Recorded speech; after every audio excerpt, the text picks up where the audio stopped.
Rizky Maulana, peserta PPKD Jakarta Selatan, kejuruan data analis. Nah, kali ini kita akan bercerita mengenai dashboard atau bahasanya adalah storytelling data. Dimana dashboard yang saya buat berdasarkan data mengenai penjualan retail di Indonesia tahun 2024 sampai 2025. Nah, tujuan utama dashboard ini adalah untuk memahami bagaimana performa penjualan, profit, pelanggan, serta tren waktu agar bisa membantu manajemen dalam mengambil keputusan berbasis data. Nah, pertama, saya telah mengimpor 5 tabel utama ke dalam Power BI. Seperti ini. Nah, ini ada kalender, ada customers, product, sales, dan store. Di mana seluruh tabel sudah saya hubungkan melalui relasi one to many sehingga setiap transaksi di table sales bisa ditelusuri berdasarkan produk, toko pelanggan, dan periode waktu. Nah, yuk kita mulai bahas visualisasinya. Nah, pertama kita bisa lihat di atas dashboard ini terdapat chart yang memberikan ringkasan mengenai performa penjualan retail di Indonesia, di mana total penjualan mencapai 5,2 miliar dengan total profit sebesar 1,4 miliar dan rata-rata margin keuntungan sekitar 27% dan terdapat 50.000 transaksi serta 1.500 pelanggan unik yang berbelanja. Dari sini kita bisa simpulkan bahwa bisnis retail ini punya volume transaksi tinggi dan basis pelanggan yang cukup luas. Kemudian pada bagian 2 ini terdapat top 10 pelanggan yang didominasi oleh Zaki. Banyak Zaki ya di sini ya teman-teman. Zaki Nugroho, Zaki Permata. Di sini top pelanggan berdasarkan total penjualan yang sudah mereka keluarkan. Selanjutnya ada basket size chart.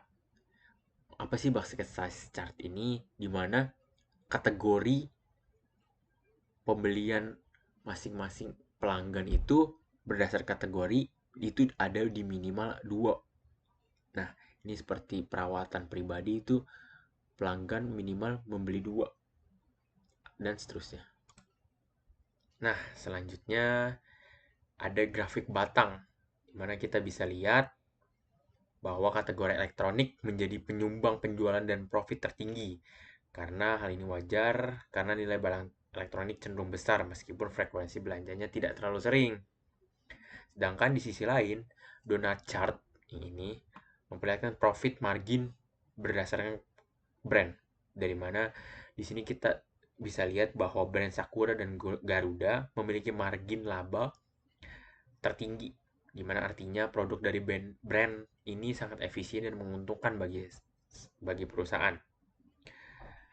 Lalu lanjut ke bawah, di sini ada grafik garis terlihat tren penjualan dari waktu ke waktu, di mana terlihat tren penjualan bulanan selama 2 tahun terakhir, di mana penjualan cenderung naik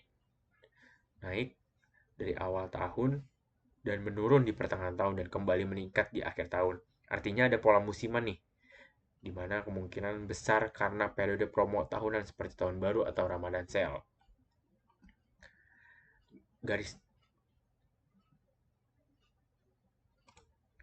Lalu sekarang kita bisa melihat performa wilayah. Pada bar chart sebelah kiri terdapat Kota Padang, Surabaya, dan Pekanbaru yang menempati posisi teratas sebagai penyumbang profit tertinggi. Dan visual peta ini dapat diperkuat di mana wilayah di Indonesia ini strategi distribusi dan promosi di kota-kota besar sudah berjalan dengan baik. Sementara wilayah lainnya masih punya potensi besar untuk ekspansi pasar. Nah, dari storytelling visual data tersebut, kita bisa tarik beberapa insight utama nih.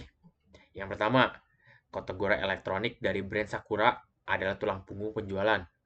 Yang kedua, wilayah Padang dan Surabaya menyumbang profit terbesar. Ketiga, tren penjualan meningkat di awal tahun menunjukkan peluang promo musiman. Yang keempat, pelanggan cukup loyal dengan rata-rata pembelian berulang. Lalu kelima, kategori dengan basket size besar berpotensi untuk bundling strategi, di mana secara keseluruhan bisnis retail ini stabil dan sehat dengan peluang besar untuk tumbuh lewat penguatan produk unggulan dan ekspansi pasar di wilayah lain. Jadi dari dashboard ini kita bisa melihat bahwa data tidak hanya sekedar angka, tapi juga ada cerita tentang pelanggan, produk, dan peluang bisnis. Nah, sekian dari visualisasi saya. Kurang lebihnya mohon maaf. Bye-bye.